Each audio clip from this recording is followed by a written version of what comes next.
I'm going to demonstrate a technique called Katate Dori Ikkyo. Katate Dori is a hand grip onto just above the wrist. So you present your hand, relax, and uke grips in this manner.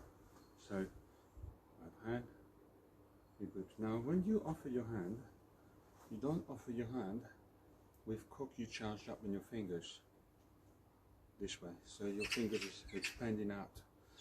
A simple reason is there's a chance uke could grab your fingers instead, and then you've got a bad beginning.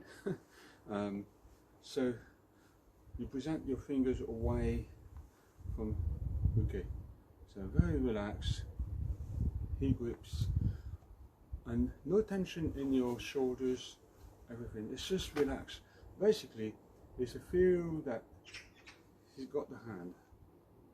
But one of the things is, sometimes I find some practitioners tense their arms a bit too much.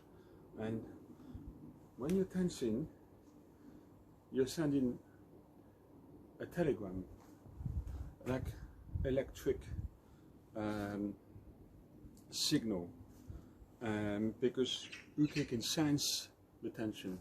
So when uke can sense the tension, any movement you make, you're going to pre-tell your partner what you're about to do. So you're going to move sideways, you're going to do this, and uke can actually sense all these movements. But if you relax, there is no message sent to uke. All he feels is gripping a very soft arm. When you move from the hips, he's not sensing it. So it's not coming from the arms first. And that's how you can win over uke, by destabilizing him, taking his balance off. So I demonstrate Katate Dori Ikkyo Omote.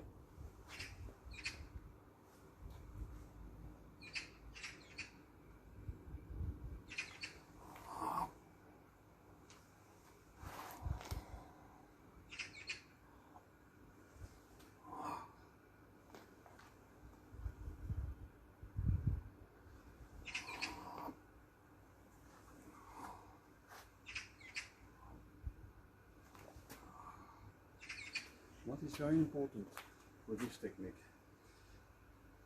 is always attack at the front, possibility of a second attacker to the back. You always step offline, strike.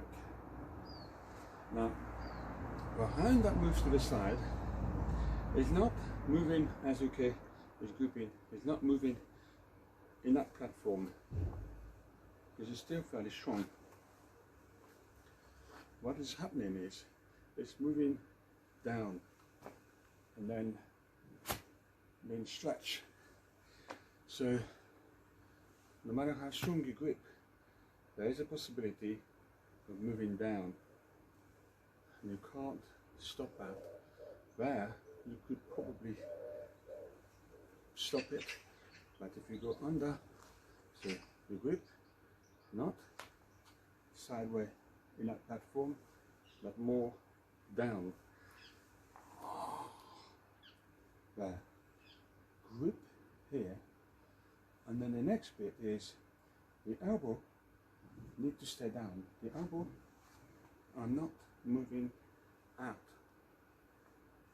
The elbow stay down. So the twist is done with your right hip down. Here, strong. So it's the right hip engaging the turning, and then grip.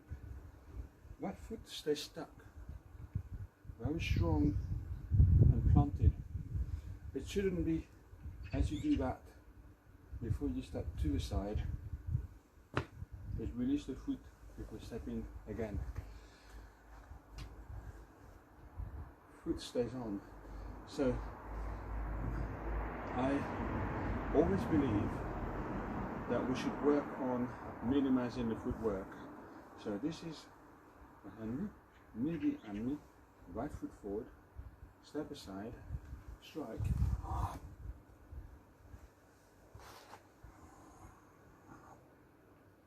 now go across, and then the right knee down, down, so it shouldn't be with his foot going forward.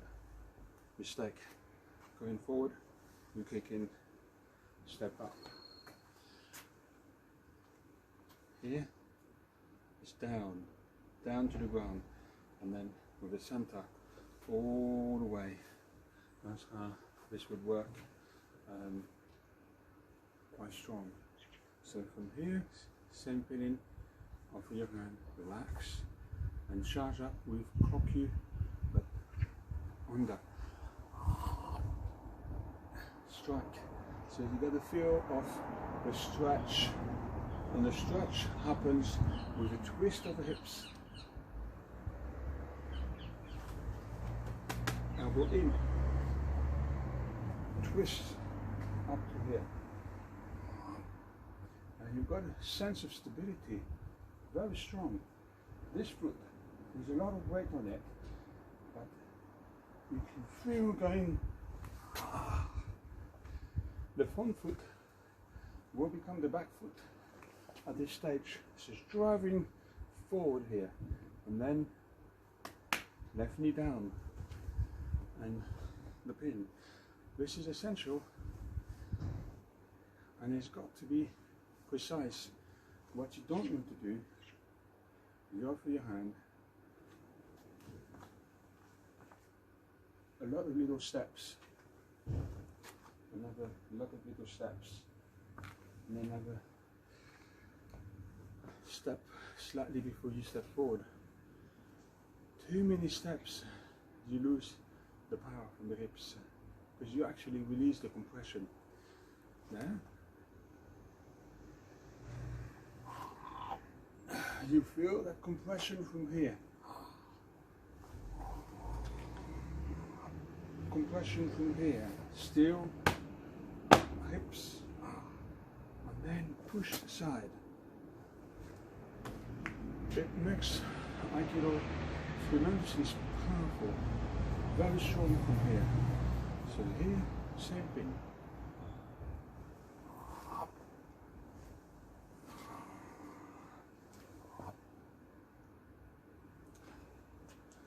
Now demonstrate Ura. This was Omote. Ura, you go to the rear. Here, you go under, toe to toe, grip, and then down. It's got the feeling of your hand. Grip, toe to toe, and down.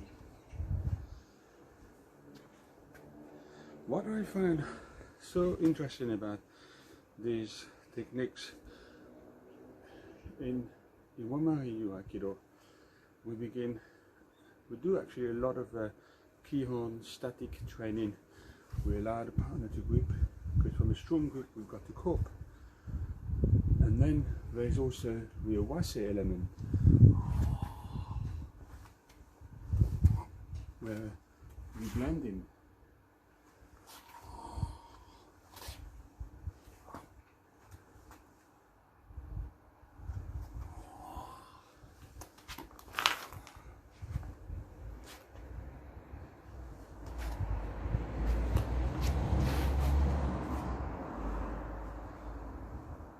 You can't do the awase without knowing the kihon first. And I think this is the fundamental difference between Iwama and Aikikai, because we have all these benchmarks, very clear, stated how to do those techniques very well. And I think the problem is when you're learning too much too much of moving Aikido, which looks really great, but then there's this sensation of going and losing the ground footwork. sometimes we have lost this edge first if we step aside. So you get this lovely feeling, but we step this foot a bit too quickly. This is my personal view on this, but there you deal with a very strong attack. He can grip as strong as he likes. My Aikido is still going to work. Under. And that is quite a good feeling.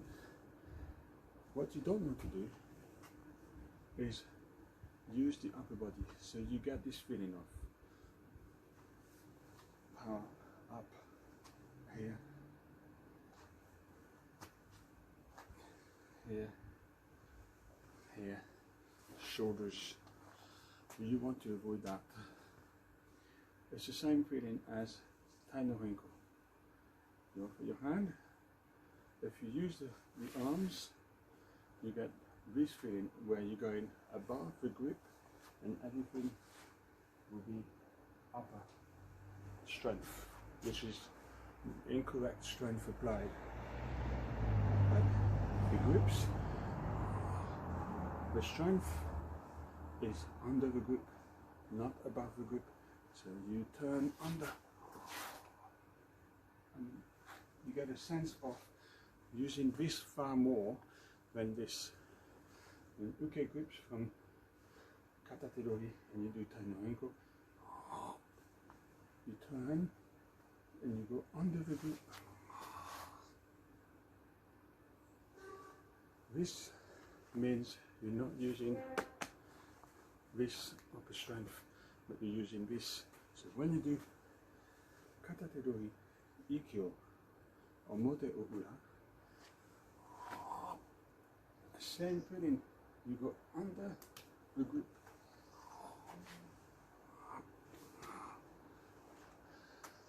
Whether it be strong Saki built attacker, 5'12", 6 foot to 7 foot, it's really good and strong.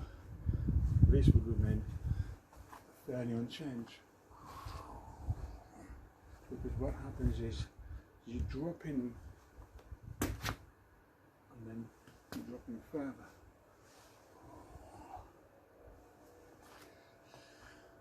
He's not feeling the energy from here. If the energy is above the belly, biceps, chest strength, then uke can sense that. It can block. There will be a wrestling sort of resistance going in between uke and dori, and you want to avoid that. So here, relax, elbow down, charge up, Kokyu, strong, very firm relationship between hip and arm, still the same. Makes all the differences. I hope you've been able to see that. Use your hips.